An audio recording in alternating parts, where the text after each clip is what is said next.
is types of lighting schemes. We have already seen basic principles of light control in the previous class. Okay.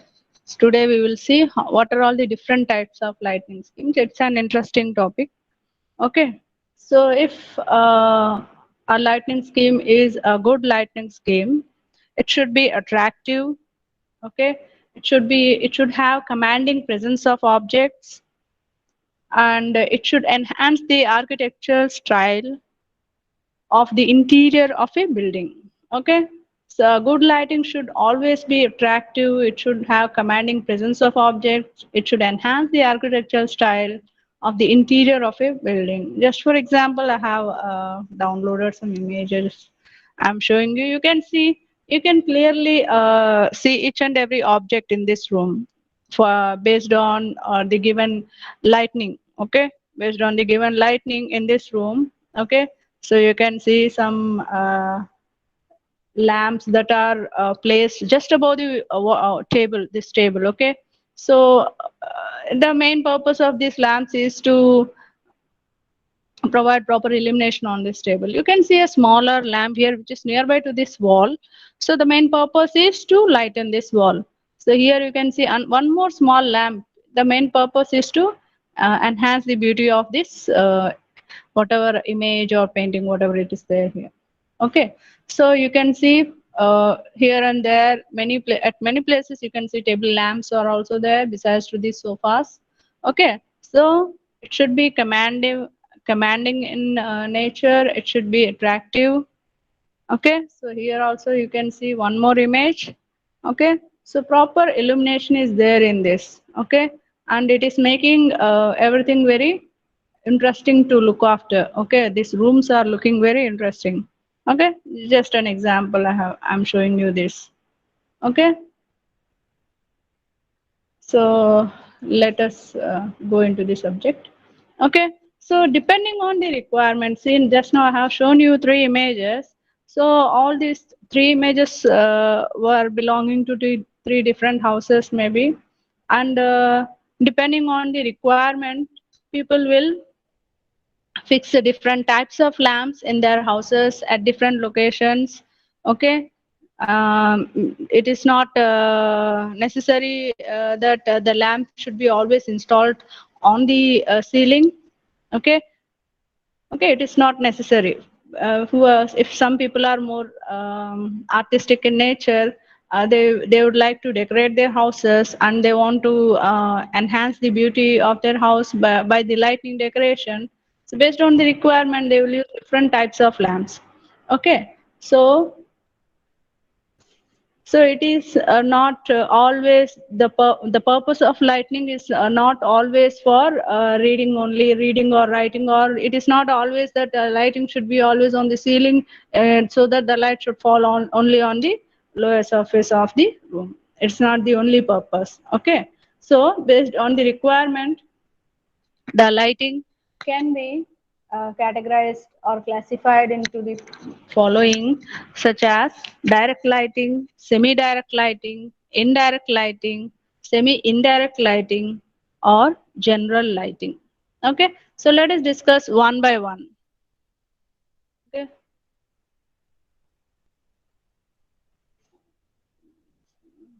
Okay. So first one is direct lighting. So if a lighting is a direct lighting, okay, so the most of the light from the direct lighting will fall on the surface. Okay, so this is an example of direct lighting. You can see here a lamp is fixed above the work plane. This is a work plane table. So it is fixed above a work plane. 90 to 100% of the light is falling on the surface, not only on this work plane, surrounding surface also. Okay, so here you can see some V shape. These are known as reflectors. So reflectors are provided surrounding the lamp in order to make the surface more illuminated. Okay, so now in order to make the lamp more effective, okay, in order to achieve more efficiency of the lamp, usually reflectors are provided. Okay, so whenever I want 90% to 90% to 100% illumination on the surface of my floor, I will go for direct lighting. Okay. For you people, slides will change. For me, it will not change. Okay. So this is direct lighting. Okay. So it is the most widely used lighting. Okay. So direct lighting is most widely used lighting. Even in our colleges, the lighting that we use is the direct lighting. Okay. But there is a drawback for this lighting. The drawback is that it has been found that this type of direct lighting suffers with hard shadows and glares. Okay, so that's the only drawback.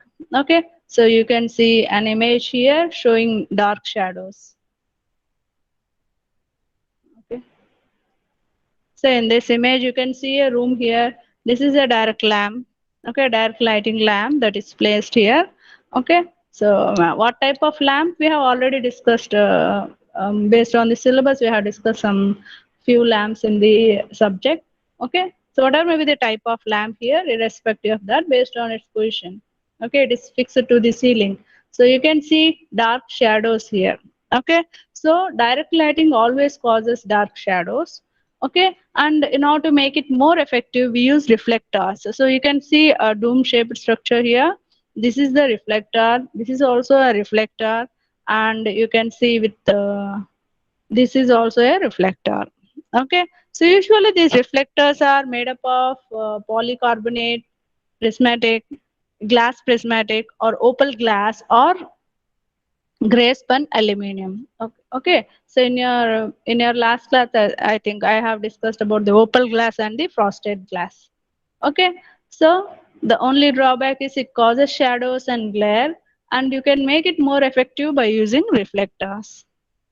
Okay, direct lighting can be made more effective by using reflectors.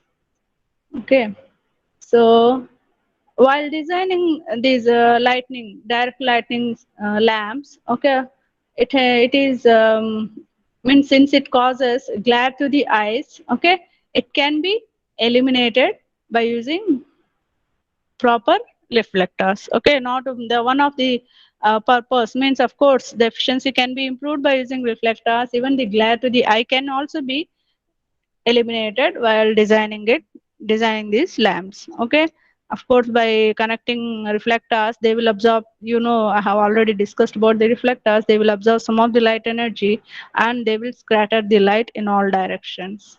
Okay, so generally direct lightings are used for industrial and general outdoor lighting. Okay, so you can see and some office here. Okay, you can see direct lightning lamps here.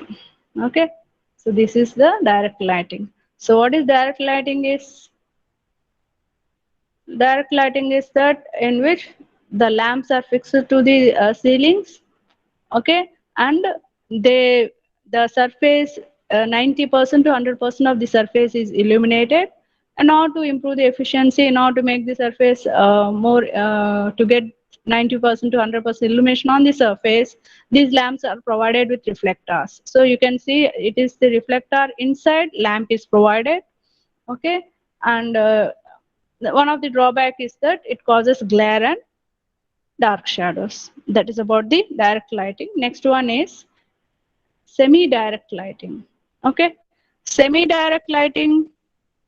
In semi-direct lighting, 60% to 90% of the lighting means luminous flux from the lamp. Okay, so lighting falls on the surface, and remaining 40% to 10% will fall on the walls, or it is directed towards the ceiling. Okay, so in general, what people know is that lights are fixed in such a way that the whole light should fall on the surface. It is not necessary that the whole light should fall on the surface. It can even be directed in the direction in which we want. Okay, so in this image, if you observe 60% to 90% is directed downward, the remaining is directed upward, means 40 to 10%. So this is the best example. I think you can, if you see the second image, 60% of the lighting is directed downward, and 40% to 10% is directed upward. So there is one more example here. In this image you can see, based on this luminous flux, okay, luminous intensity I can say. So you can see the luminous intensity on the bottom side is more when compared to luminous intensity on the top of this lamp. Okay, you can see two lamps are fixed besides to this mirror. Okay, so in order to get more illumination on the lower side, on the lower surface, okay, semi-direct lamping is used. Even whoever has installed these lamps in their house, they even wanted to illuminate the walls. Okay, but they wanted less illumination on the walls. That's why they have used semi-direct lamps. So in direct lamps, 90 to 100% illumination is means luminous flux is focusing on the surface, bottom surface, whereas in semi-direct lamp 60 to 90% is focusing on the surface and the remaining is reflected upward, okay, or focused upward. Okay, so generally, semi-direct lamps are used where in the rooms which have high ceiling. Okay, but and one advantage of this semi-direct lamp is that glare can be avoided. Okay, and if proper diffusing globes are used, you know what is meant by diffusing globes. We have already discussed about diffusing glass. Okay, it scatters light in all directions. Okay, so this scheme will improve not only the brightness but also the efficiency of the lamp. Okay, so you can see one more image which shows a semi-direct lamp. This is an example of a semi-direct lamp. But simply by looking at this lamp, it won't seem that it's the semi-direct lamp. But if you see this image is the best example. The third image in this slide, the third image is the best example to show the semi-direct lamp. Okay, I hope you are able to follow. Next one is indirect lamp. Okay, so actually I should use the word indirect lighting. Okay, so in the case of indirect lighting, in this the lamps will be throwing out the light towards the ceiling. Okay, most of the light, luminous flux lines are focused towards the ceiling. Means 90% of the illumination is provided to the ceiling and 10% of the illumination is provided to the surface. Okay, so whenever we want to decorate the ceiling, whenever we want to highlight the ceiling, in such cases, we will use these indirect lighting lamps. Okay, so here ceiling acts as the lighting source. Okay, so whenever you are illuminating the ceiling, just for example, if you see in this image, okay, it doesn't mean that the surface of in that room will be dark. Okay, so whatever light is falling on the ceiling, 90 to 100%, even 100% can be reflected to the ceiling. The light rays, they will strike the surface. Okay, so if you see, the surface is a diffused surface, isn't it? The ceiling is not a specular surface, it is a diffused surface. So the light rays will strike this diffused surface. From there it will the light ray will be reflected back, okay, to the nearby some other surface with some reflection angle. From there it will be again reflected back, okay, and it will fall on the surface. So it doesn't mean that if I use only the indirect lighting, only the what is it, ceiling will be illuminated. Okay, so the whole room will be illuminated because of indirect lamp also, indirect lighting also. But the thing is, the ceiling is more illuminated when compared to the surface of the room. That's all. Okay, because of this type of lighting, definitely you will get a shadowless illumination. No shadows will be there in the room. Okay, so actually, in practice, in general, people, those who mostly use drawing offices, and those who want to draw, they prefer shadowless illumination. Okay, so indirect lighting is preferable for drawing offices. Okay, and the offices which have work more means which use large machines. Okay, Okay, so whenever large machines are there in the industrial places, like, okay, so in such places, when people don't want shadows, they will prefer the indirect lighting. So this is one more example of indirect lighting. Okay, so you can see how the light rays are traveling towards the work plane due to indirect lighting. So the lamp is focused upward. Okay, these are the reflectors below this lamp. The light is traveling towards the ceiling. From there it is falling on the nearby wall, and then from there it is falling on the work plane. Okay, so whenever we want shadowless lighting, we'll prefer the indirect lighting. So there is one more image here. Okay, so in this also, this is how the indirect lighting provided rooms will look like. Okay, so if I want more illumination, I must fix more number of lamps. Okay, so in order to get more illumination, more number of lamps must be fixed in a room. Okay, that's all. So one more example of indirect light. Indirect in this, actually you can see both indirect and direct lighting. So you can see with reflectors, direct lighting lamp is there, and this is an indirect lighting lamp. Okay, which has, of course, its reflectors are facing the ceiling. The reflectors of direct lighting lamps are facing downwards towards the surface. So this is one more, see, on the side of the wall, you have indirect lighting lamps which are fixed. Okay, so the light will fall on the wall and it will be reflected back. Okay, so this is about indirect lighting. So in indirect lighting, 90 to 100% of the lighting will be focusing towards the ceiling. Okay, so next is semi-indirect lighting. So in semi-indirect lighting, 60% to 90% of the lighting will be focusing towards the ceiling, and remaining 40% to 10% will be focusing towards the surface. Okay, so in this, by using this semi indirect lighting, glare can be completely eliminated. Okay, so usually this sort of lighting is preferable in indoor lighting decoration purposes. So you can see 60% to 90% is facing the ceiling, and 40 to 10% is facing the surface. So this is best example. By looking at this image itself, you can easily tell. So here the lighting is focusing towards the ceiling 90%, and a very small portion is falling, or the luminous flux rays, a small portion of the luminous flux rays are traveling towards the surface. Okay, so that's it. So one more semi indirect lighting. So this is an office.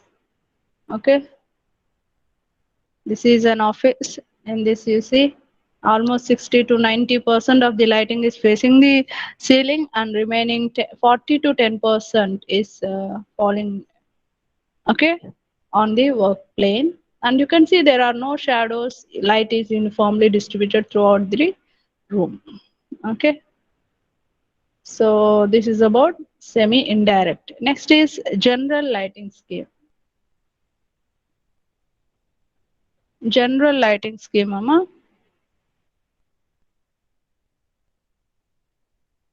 Okay, so in case of general lighting scheme, general lighting scheme is the combination of direct lighting as well as the indirect lighting. Okay, so in the general lighting, we will use diffusing glasses. Okay, so you know what is a diffusing glass. So we will use diffusing glasses, which are in which the lamps are placed. Okay, so that proper illumination is provided in the room. Means the light rays, luminous flux rays travel in equally in all directions within the room. Okay, not only to the ceiling, towards the walls, as well as towards the surface. Okay, whenever I want equal illumination in all directions, I will prefer general lighting scheme. Okay, so the mounting height of such general lighting lamps should be such that it should be always above the eye level to avoid the glare. Okay, so usually the brightness relationship throughout the room are will be very good whenever we use general lighting scheme.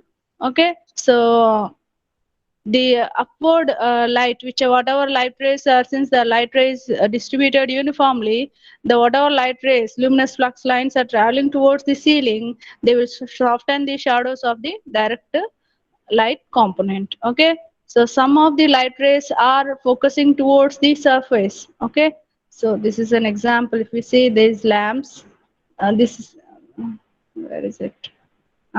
If you see these lamps, these lamps are distributing light uniformly in all directions. So some of the light rays are directly falling on the surface. Okay, some of the light rays are directly falling on the surface means that it is operating as a direct lightning scheme. Okay, so direct lightning lamp, we can, in my words, okay, according to me.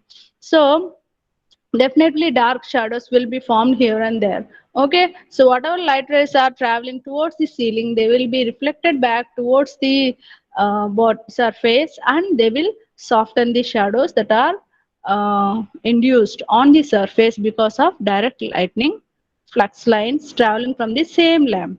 Okay, so this is an image. So when the light is completely enclosed or concealed with the help of globe ceiling panel, the light is diffused since passed through the glass or plastic. Of course, okay. So here you can't see the lamp, isn't it? You can't see the lamp, you can see the globe. Okay, so what is a diffused glass? You already know this globe is nothing but a diffused glass.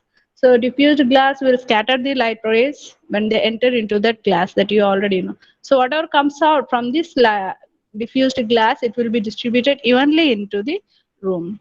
Okay, so this is one more example of general lighting. So actually for a student, you people should draw this. So if you see in this image, I have combined all the lightings here. So if you see this first lamp, 100% of the luminous flux is traveling from this lamp towards the surface. Okay, so that is our direct lighting. Okay, so if you see this lamp, the third one. Okay, the first and second are same. So if you see the third one, okay, 60% of the light is traveling, 60% of the light is traveling towards the surface, and remaining 40% is traveling upward. So so so only 40% is illuminated on the upper side only. um, what is it, 60% is illuminated on the lower side. Okay, so that is semi direct. Okay, next if you see this lamp, okay, 50% is illuminated towards the ceiling, 50% is illuminated towards the surface, means it is providing 50% illumination on the surface, and it is providing 50% illumination towards the ceiling. Okay, so it is the general lighting scheme. Okay, this lamp is this lamp comes under general lighting scheme. So it diffuses. Okay, means it evenly distributes the light in all directions. Okay, so if you see these two lamps are semi indirect lamps. Semi indirect means only 40% to 10% will travel towards the surface, and remaining 60% to 90% will travel towards the ceiling. Okay, so just for clarity, let us consider it as 60%. 60% will travel towards the ceiling, and 40% will travel towards the surface. So these parallel dark lines represents the um, dark area, and this blank space represents the brighter area. Okay, so the last one is the indirect lamp. Indirect lamp means 100% illumination, 90 to 100% illumination will be provided on the ceiling. Only 10% or 0% illumination will be provided on the surface. So it doesn't mean that since 100% illumination provided on the ceiling, the surface will, it doesn't mean that the surface will be dark. Okay, so whatever illumination that is provided, that is directed towards the ceiling, the luminous flux lines will strike the ceiling. From there means they will incident on the ceiling, they will be reflected towards the wall. From the wall, the light rays will travel towards the surface. Okay, So whenever we use indirect lighting, it doesn't mean that in order to make the surface darker and not to brighten the ceiling, we are not using this. Okay, it doesn't mean like that. Okay, so one more image. One more image. So direct lighting, indirect lighting, semi-direct lighting, semi-indirect lighting, diffused lighting. Okay, so direct lighting example, one more, semi-direct lighting, indirect lighting, semi-indirect lighting, this is, okay, this is our diffused lighting. Okay, so one more image is there. I have inserted many images. Okay, so you can see the luminous flux lines. Okay, you can see the luminous flux lines here, 90 to 100% down light. This is our general diffuse lighting, means general diffuse lighting, it should be 50-50%, 50% upward and 50% downward. Indirect lighting should be 90% upward or 100% upward.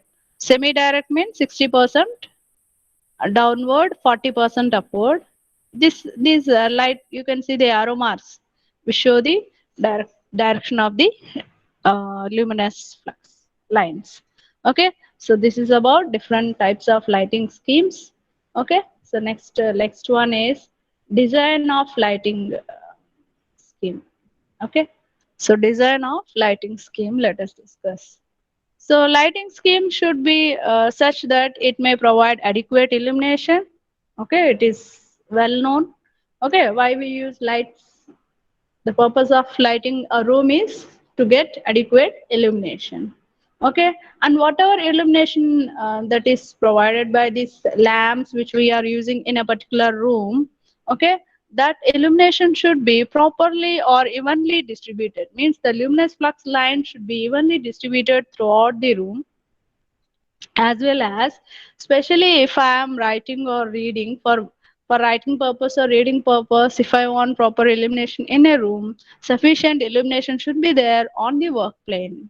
Okay, so and they should provide a suitable color. The light whatever I am using, it should provide me a suitable color. It should avoid glare and it should avoid the shadows. Okay, so if this all these conditions are fulfilled, then it is good lighting.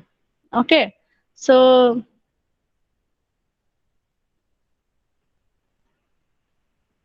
there are some factors that are to be considered while designing the light. Okay, there are some factors that are to be considered while designing the lighting scheme. Okay, so not while designing the lamp, while designing the lighting scheme. Okay, so those factors are illumination level. Okay, uniformity of illumination, color of light, shadows, glare, mounting height, spacing of the luminaries, and color of the surrounding walls. Okay, so illumination level is to be considered while designing a lighting scheme. Uniformity of the illumination in a particular room or the area. Color of the light is also important. Shadows are important. Glare is important. Mounting height, spacing of the luminaries means spacing between the lamps. Okay, coloring of the surrounding walls, what color that you are with what color you are painting the walls in which you want the illumination is important. So let us discuss these factors one by one. Okay, let us discuss these factors one by one. So illumination level.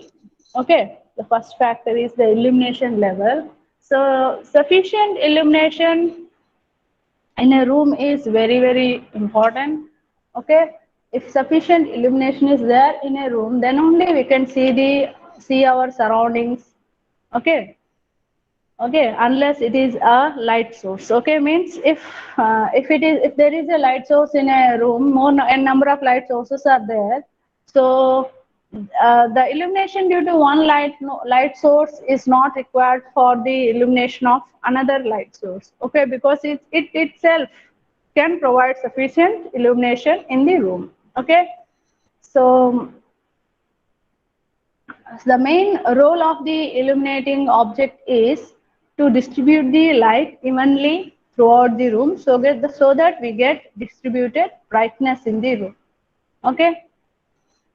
So each body, each object in a particular room, okay, so there will be n number of objects in a room, okay, so rooms will not be empty, okay, in our houses also, the rooms will not be empty, okay, so each and there will be different objects in in each and every room, okay, and each object depending on its color, its texture, okay, it will have a property of reflecting light at different degrees, okay.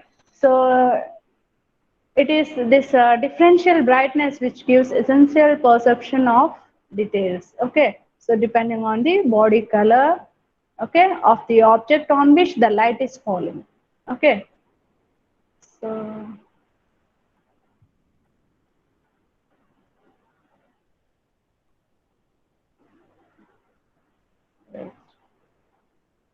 so now each type of work for each type of work there will be a range of brightness most favorable to the output. Okay, so it depends on what type of work you want the lighting. Okay, so what should be the range of the, of course, the rating of the lamp that you are going to use will vary depending on the work that work plane or workplace on which you want to place fix the lamp. Okay, so the brightness will be, the range of the brightness will be most favorable to the output depending on the type of the work.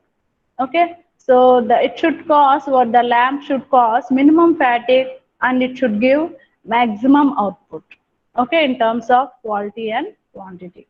Okay, so whatever type of lighting that you are going to use in a particular room, okay, it should give minimum fatigue and maximum output. Okay, so the degree of illumination to the given to give necessary brightness to the objects depends on some factors. Okay, so one of the factor is size of the object to be seen and its distance from the observer. Okay, so how bright the object will look when it is illuminated by a lamp.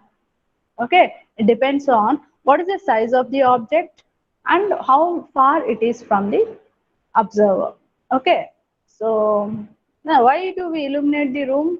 Because we want to reduce the fatigue to our eyes, isn't it? So we want everything to be clearly visible to our eyes. So for human comfort, we are illuminating the room.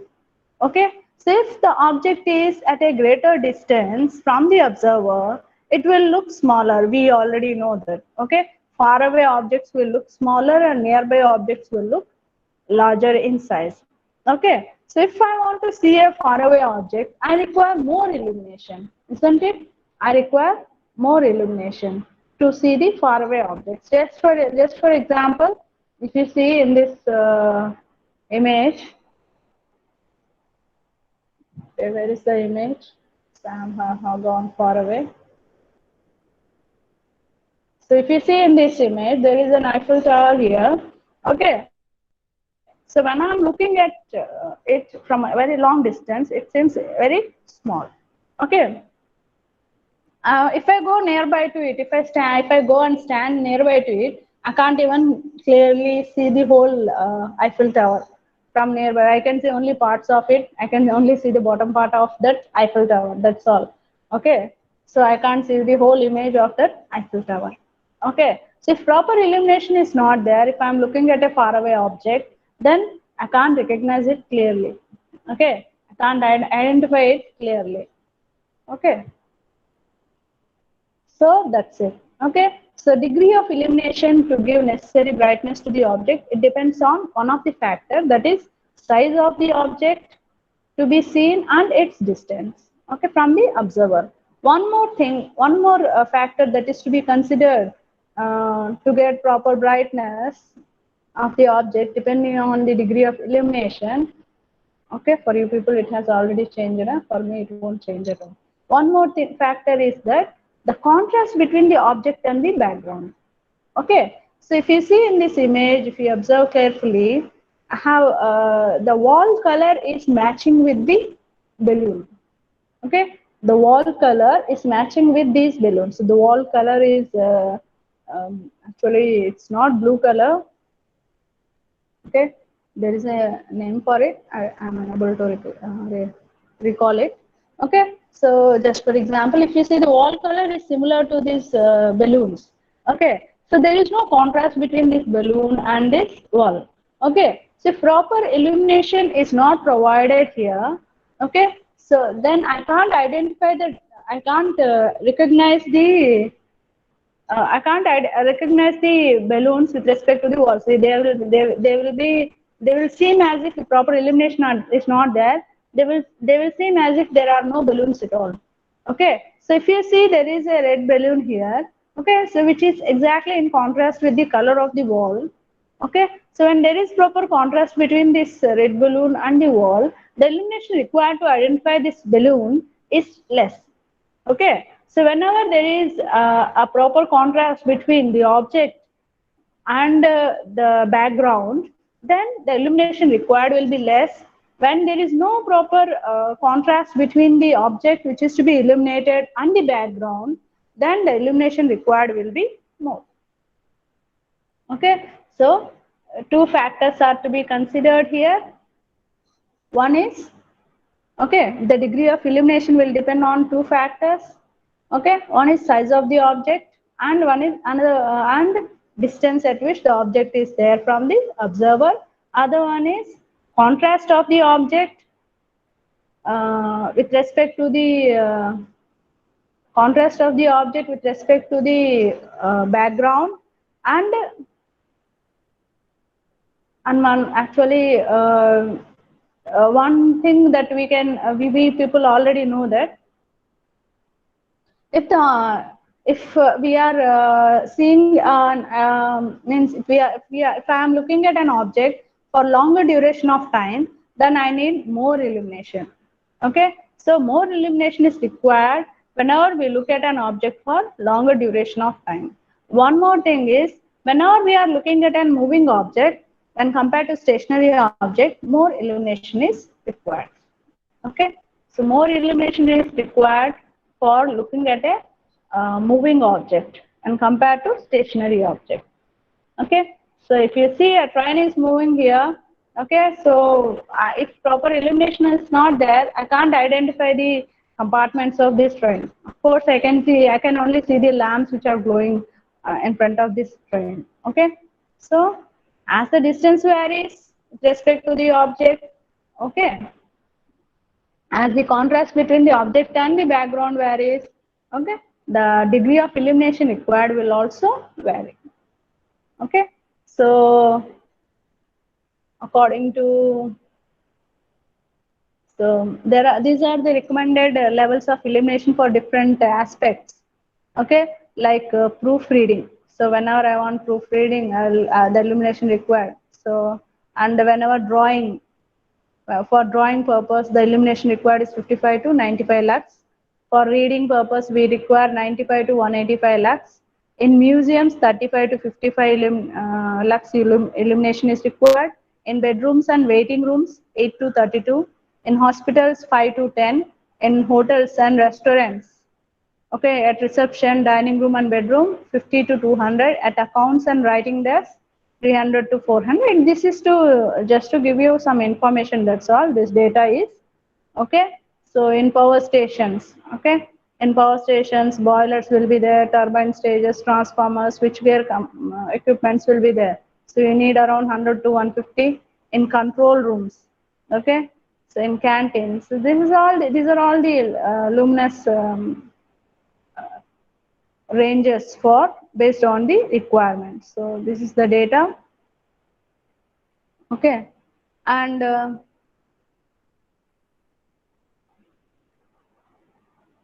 so no. Okay, so as per ISI, the illumination level required, you already know what is ISI. So the illumination level required in various parts of a building, and if you consider a particular building, and in various parts of a building, at the entrance, the hallways, it is around 100 lux. In the living room, 300 lux. In the dining room, 150 lux. So okay, you can go through this data later on. Okay, so there is nothing to explain in there. Okay, so the illumination required as per ISA for various traffic routes. Okay, so the traffic routes can be classified based on the illumination into Group A1, Group A2, Group B1, and Group B2. So the traffic, the illumination for Group A1, it is Group A. The road which comes under Group A1 is important traffic routes carrying faster traffic. Okay, the illumination required for such group is 30 lakhs. Okay, so if the roads which comes under group A2 is another main roads carrying mixed traffic like main city streets, arterial roads, throughways, etc. Throughways means people where people mostly move. Okay, people will be moving most of the time. Those ways are known as throughways. So group A2 it requires only 15 lakhs. If group B1 it is the secondary road with considerable traffic like principal local traffic routes and shopping streets etc. They require only 8 lakhs. Group B2 is secondary roads with light traffic, that is they require only 4 lakhs. Okay, so these ranges are to give you some information. That's the lux means illumination readings are to give you some information. That's all. So we will discuss this next topic. Okay. So, in the uniformity of illumination, we will discuss, and few more terms are there in the tomorrow class. Okay, I will take attendance now.